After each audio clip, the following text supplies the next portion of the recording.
Here in Chapter 5, we're going to continue to look at different relationships and aspects of triangles. And beginning here in Lesson 5.1, we're going to refer back to some terms that we previously looked at earlier this year. The first is the idea of a midsegment. And if you recall, if we have a line segment and another one that cuts it in half, this new segment is called a midsegment. Well, now what we're going to do is take that concept and apply it to the sides of a triangle. So essentially, for each side of the triangle, we find a midpoint that cuts that side in half. And in this case, we have three midpoints. And when we connect all three of them, you can see we essentially have a little triangle inside the larger triangle. What's really important to know is that when I take any two sides of a triangle in Theorem 5.1 and I connect the midpoints, D and E in this case, the relationship between this midsegment and the third side of the triangle is that the midsegment is 1/2 the length of the third side of the triangle. I can actually draw that a different way if I want. And if this is my midsegment, if I were to call my midsegment x, then the third leg is going to be 2x. So the midsegment is half the length of the third leg.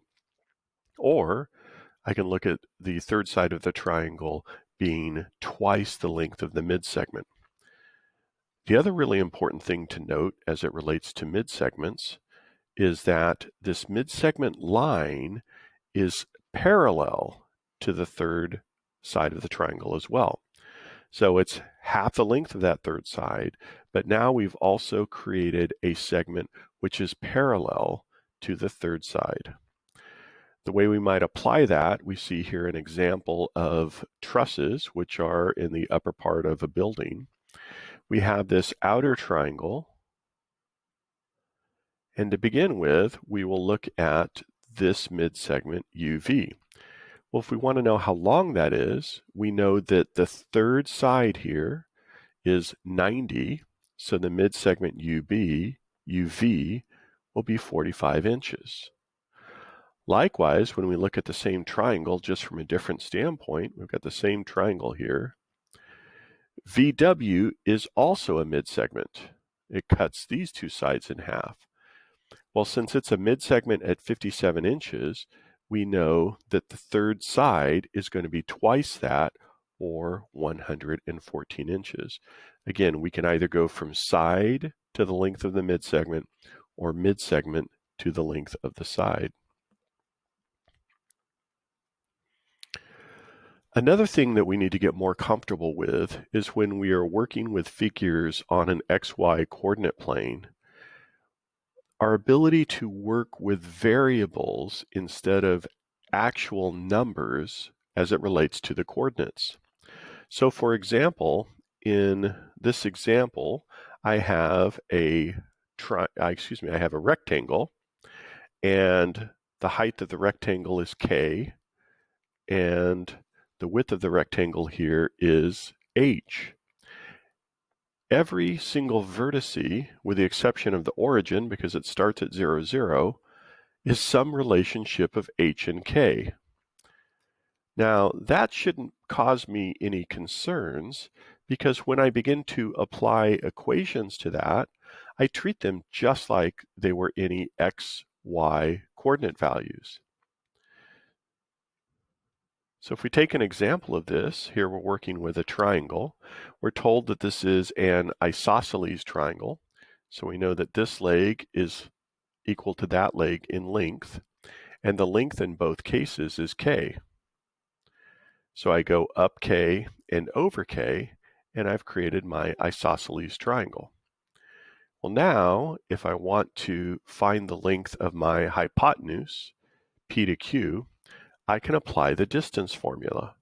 And all I've done here is substitute my 0 or my k for the appropriate x and y values, x2 minus x1 quantity squared, y2 minus y1 quantity squared. I take the square root, and now I work that out and find that the length of this hypotenuse is actually k times the square root of 2. So if I have a right isosceles triangle, I know that the length of my hypotenuse is the length of a side k times the square root of 2. I can also find the midpoint of that hypotenuse by using my midpoint formula, and I find it's k over 2 and k over 2. So whatever my value of k is, I divide that by 2, and now I can get my coordinates for the midpoint of the hypotenuse. As I continue on, again, I see here an example where I have a mid-segment. I know my mid-segment is going to be 1/2 the length of my third side. I'm able to apply my distance formula. In this case, I know the distance from here to here is going to be 2p. So I can figure out that my mid-segment will be 1/2 times 2p, which is equal to p. That's going to give me the distance of DE. Again, all I'm doing is applying my formulas using the variables that give me my coordinate points. That's all for lesson 5.1. Remember, we're applying the idea of mid-segments. It's 1/2 the width or the length of the third side of the triangle. It's also parallel to that third side of the triangle. And if I'm in an XY coordinate situation, it doesn't matter if I'm working with numbers or letters as variables. Plug them into the equation and go.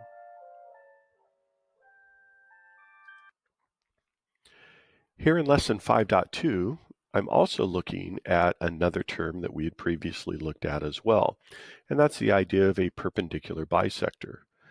If I have a line segment, a perpendicular bisector creates a 90-degree angle and cuts my original segment in half. What's interesting about a perpendicular bisector is that any point on that bisector line, that point is going to be the same distance to the endpoints of the segment that I cut in half. So in this case, I have a perpendicular bisector, and point C is going to be the same distance from A as it is from B. What I've essentially done here is I've created a couple of, well, first, this is going to be an isosceles triangle, but then I also have created two congruent triangles as well. The converse to that theorem is, if I have a perpendicular bisector, and I know I have a point out in space that is the same distance from both endpoints, then I know that point will actually live on the perpendicular bisector. And you can see here in the example, point D is not drawn on the bisector CP, but because both sides are equal from both ends of the segment, I know that D will actually be on the perpendicular bisector as well. So therefore, all of the properties of the perpendicular bisector apply in both cases. What that allows me to do is, in this example, I'm told that I have a perpendicular bisector, so I know that those two sides of the triangle are going to be equal. Point D is on the bisector, and so it's going to be equidistant from A and C, and now I can set up my equation and solve for x. Once I solve for x, then I can find the length of the side. One of the things that I can also do is, if I'm given information about the third side here, I can determine, is this only an isosceles triangle, or is it also an equilateral triangle? Remember, the perpendicular bisector, by definition, creates the isosceles triangle, which we see here. But if my third side happens to be the same length, then I've got the special case, which is an equilateral triangle as well. So I can take that measurement if the problem is asking me to check that out.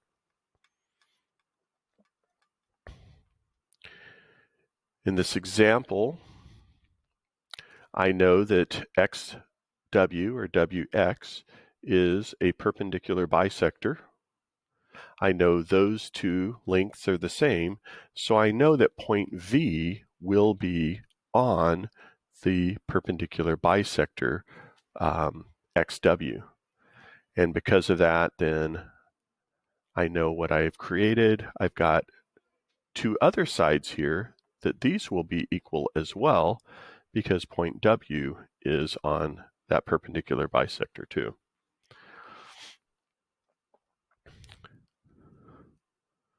When I apply that to another problem type, I see JK is a perpendicular bisector. I know those two sides are going to be equal.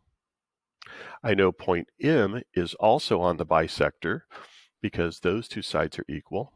Now if I want to solve for x, I can simply set up my equation 4x plus 1 equals 6x minus 5.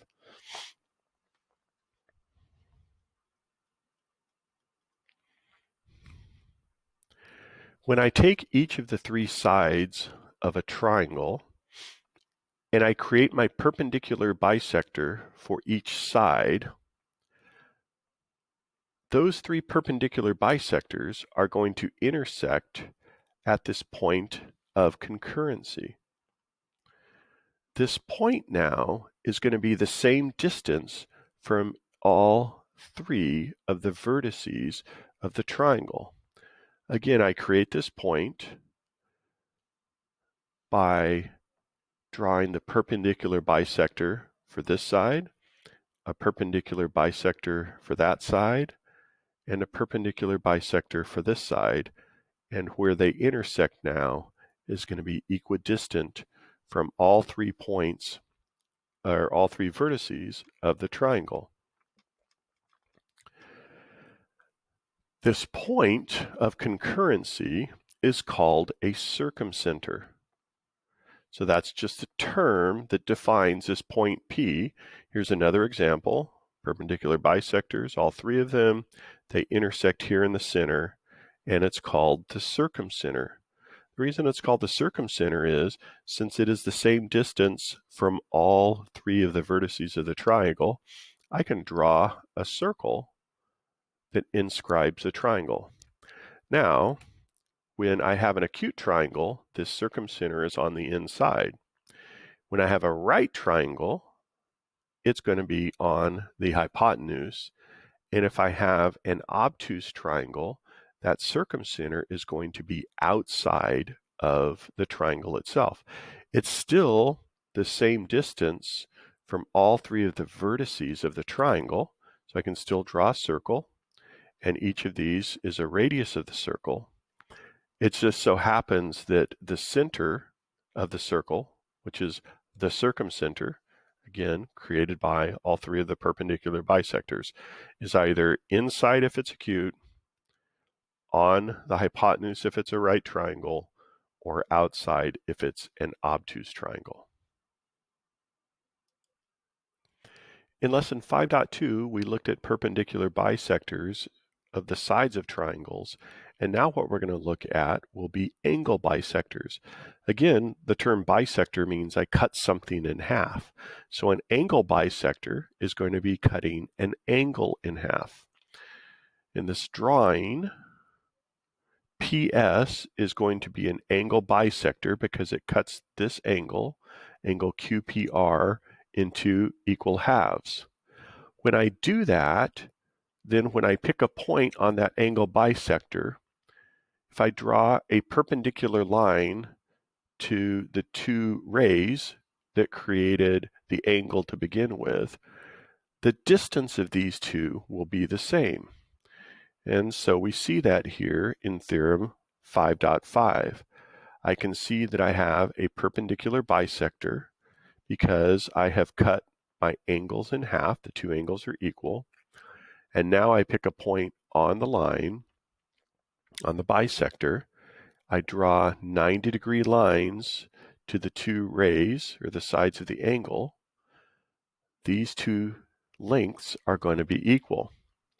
And again, the converse of that is if I have a ray where, picking a point, it is equidistant from the two sides of the angle, then I know it is a that it is an angle bisector, and that angle will be cut into two equal parts.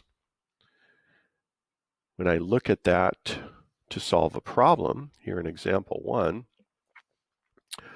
I'm told that I have this ray, but I'm not yet told whether it is an angle bisector. I am told that these two lengths are the same. So now I can look at theorem 5.6. Those are the same.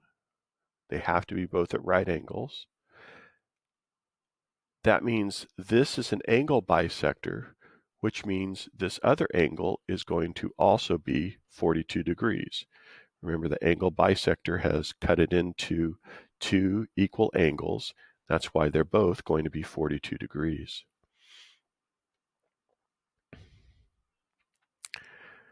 Here's an example of a problem where I want to solve for x so that a line or a ray from A through P I know is going to be an angle bisector. For that to be true, I know these two lengths have to be equal to each other. So what I do is I set up my equation, x plus 3 equals 2x minus 1, and then I can solve for x. What that tells me is that whenever x is 4, then this from A through P is going to be an angle bisector, and the two angles that are created by that will be equal to each other. Here are a couple more examples of different ways I can apply the theorems. Here I'm told that these two angles are equal to each other. Therefore, I know this is an angle bisector. I've got my two 90-degree measurements, so I know x is going to equal 15. Here's another example. I'm told that this is an angle bisector. The two angles are equal.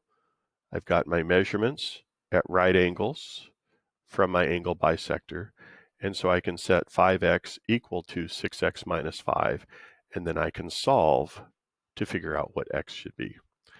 So again, I can look at either knowing the angles are equal to each other, which tells me that it is a bisector, or that I can look at potentially two measurements and know that those are going to be equal, which also will tell me that that's an angle bisector. Now, previously we looked at the idea of a circumcenter because we were looking at perpendicular bisectors of the sides. Now we're going to be looking at angle bisectors.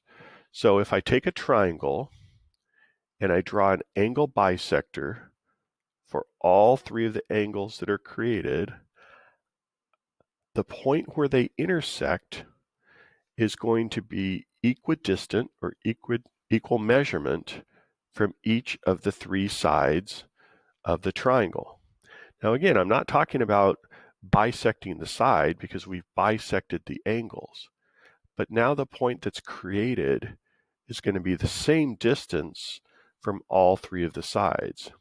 We're going to find examples where that's going to help us solve for different aspects of measurements within the triangle itself.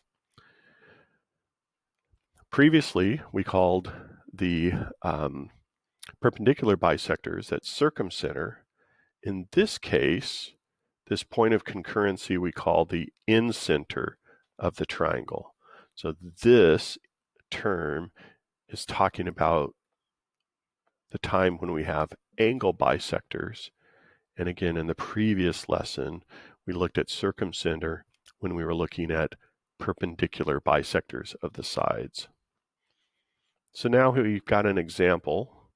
We're told that N is the incenter.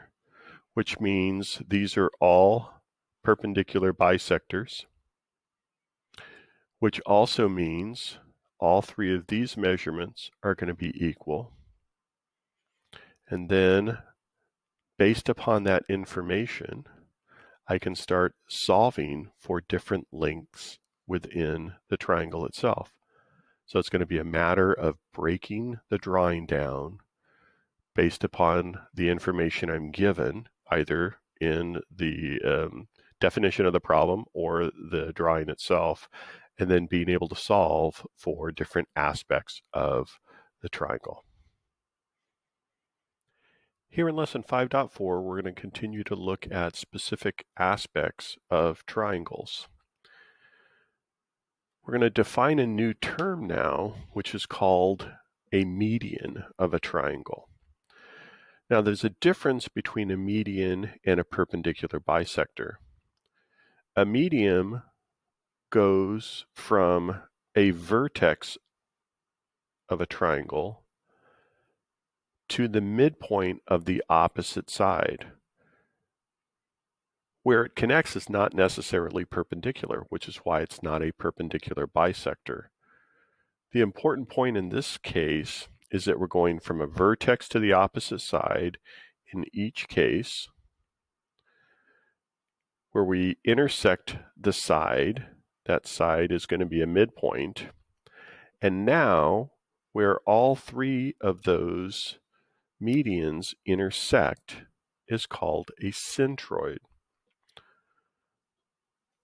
One of the interesting things is that when I create these medians and I know where my centroid is, the distance from the vertex to the centroid is 2/3 the total distance of this segment created. So if I look at my median, AE, so that's my median, P is my centroid, so AP is going to be 2/3 of AE, which then also means PE, the rest of it, is going to be 1/3 of the entire length. And this is going to be true for every median in my ability to measure from the vertex to the centroid or from the side to the centroid. That relationship of 2/3, 1/3 is going to be maintained for each of my three medians.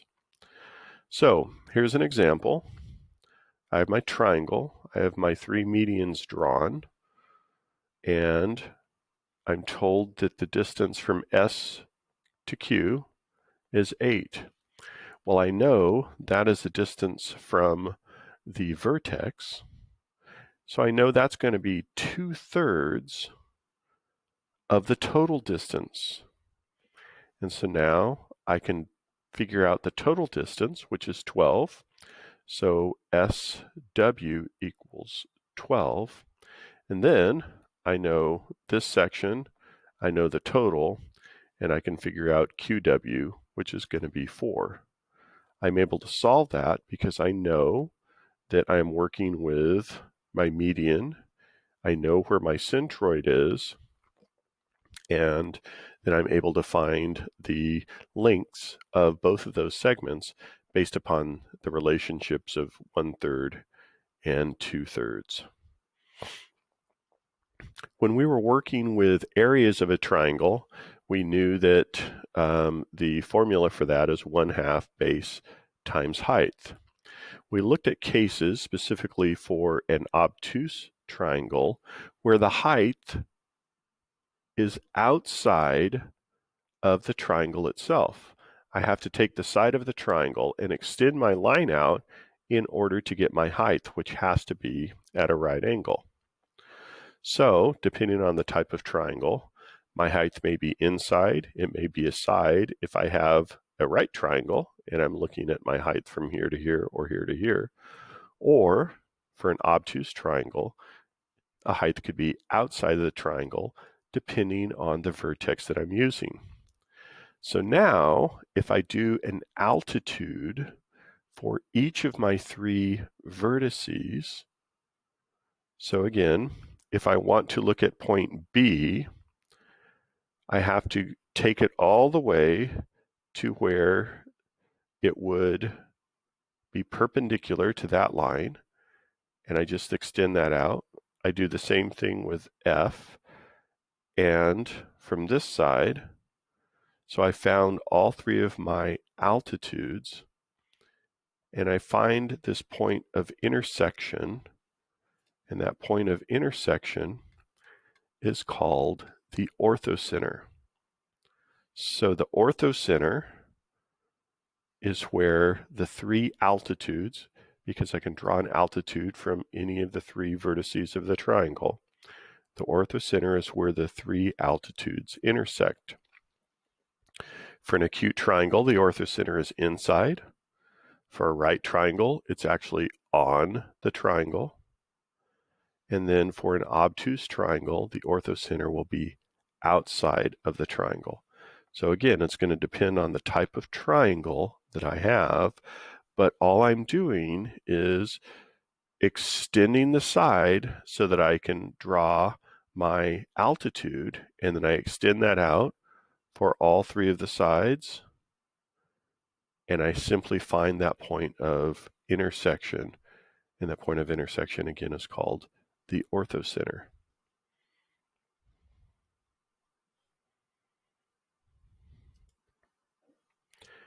Here in lesson 5.5, we're going to continue looking at triangles, and now we're going to look at some of the relationships between sides and angles and how they relate to each other. In a triangle, whichever the longest side is of the triangle, the angle opposite that is going to be the biggest angle. In the same way, whichever my shortest side is, the angle opposite that will be the smallest angle. So the biggest side is across from the biggest angle, and the smallest side is across from the smallest angle.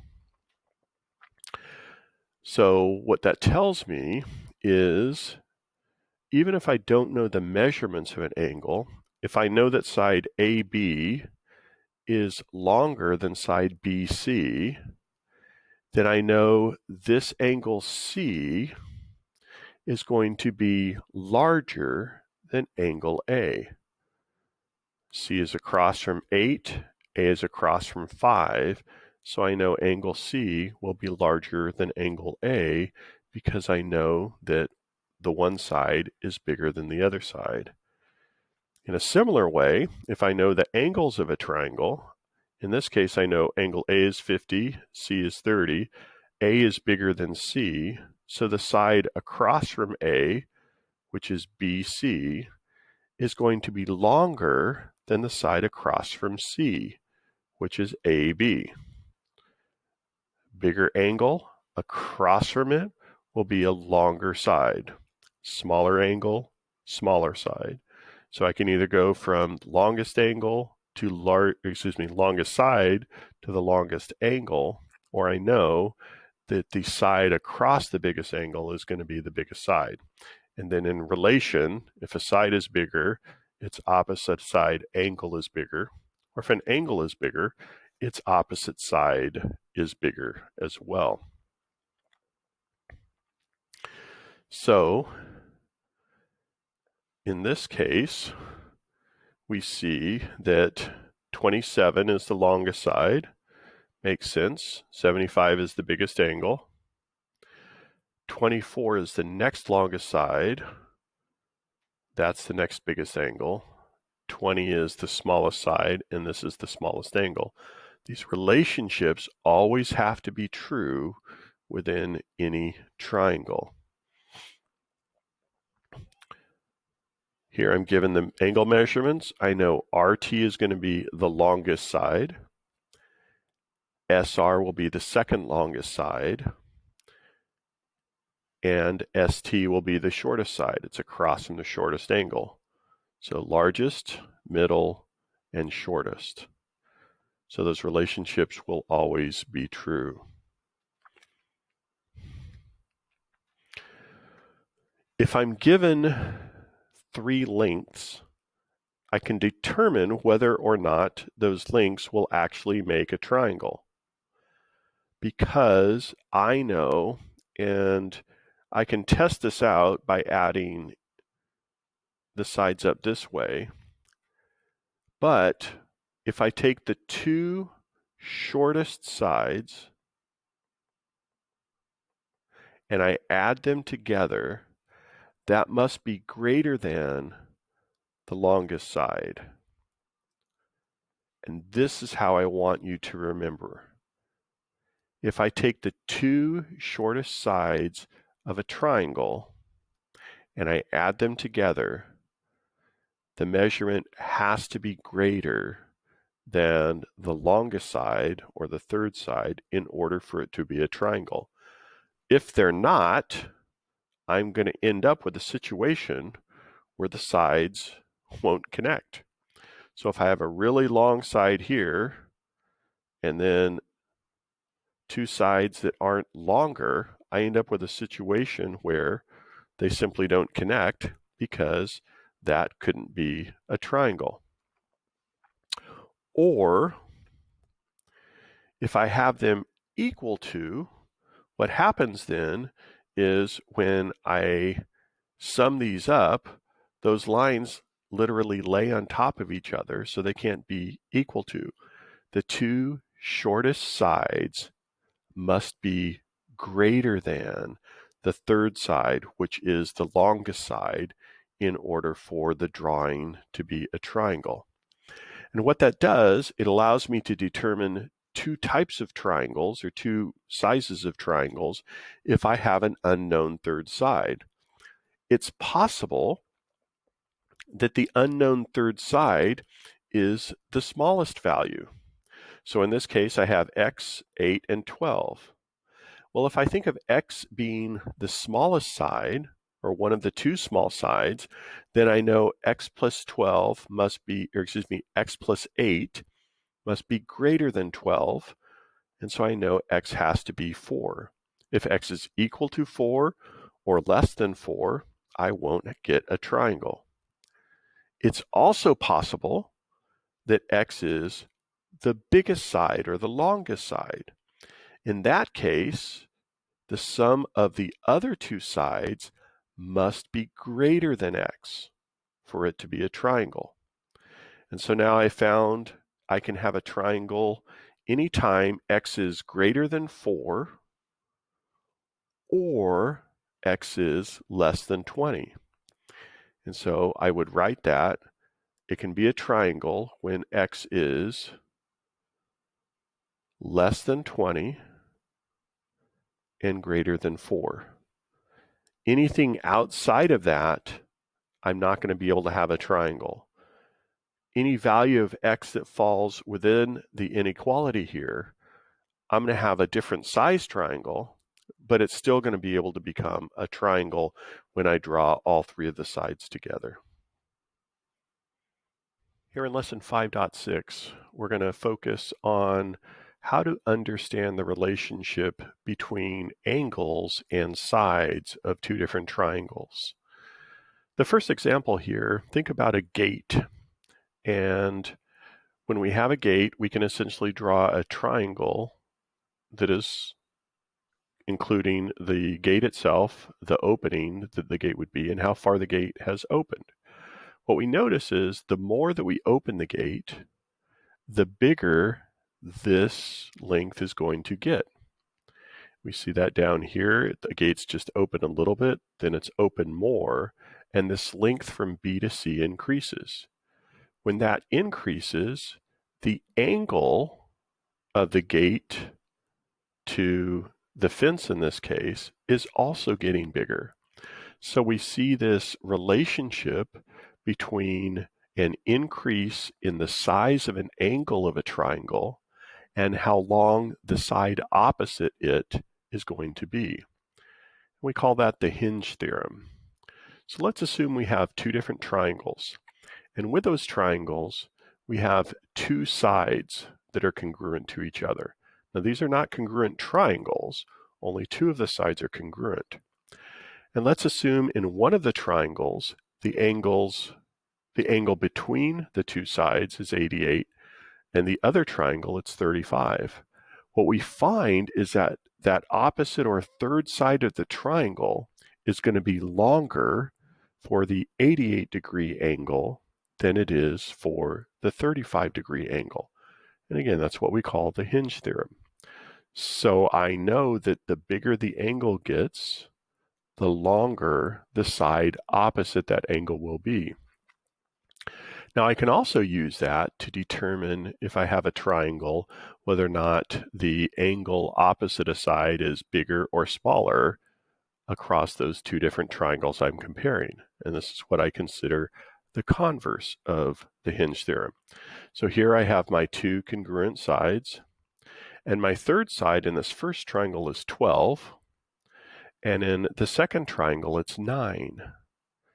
What the hinge theorem, or in this case the converse, tells me is that the angle across from that third side for 12, that angle will be bigger than if that third side is 9. So again, I have this direct relationship between increasing the length of a side and having the angle opposite the side increase. Or if I know this angle itself is getting bigger, I know the side opposite that is getting bigger also. So what I can do is look in this example. I know I have two sides that are going to be congruent. First, I'm shown these two sides, PR and TS, are congruent. And I also know P to S is the same side for both. So that's going to be congruent. What I'm doing now is evaluating the angle between those sides.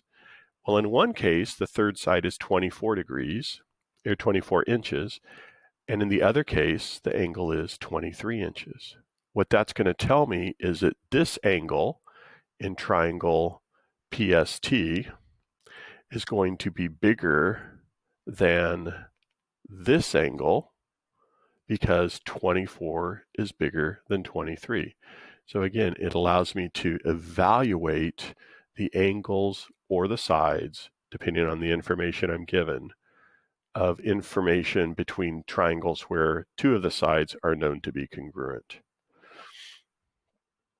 The other thing I'm able to do then is use this in story problems or word problems to determine how far in relation to each other people have traveled. So for example, in this story, I have two sets of bikers, and we can see they leave here from the campground, and one set of bikers goes one way for 2 miles, and the other goes a different way for 2 miles. The next thing that happens is they're going to make a turn. Let me zoom this in a little bit so that it's a little easier to see. So they've both gone 2 miles, and now group A is going to turn 45 degrees. So they've gone 2 miles, and now they're doing 45 degrees and continuing on to the north.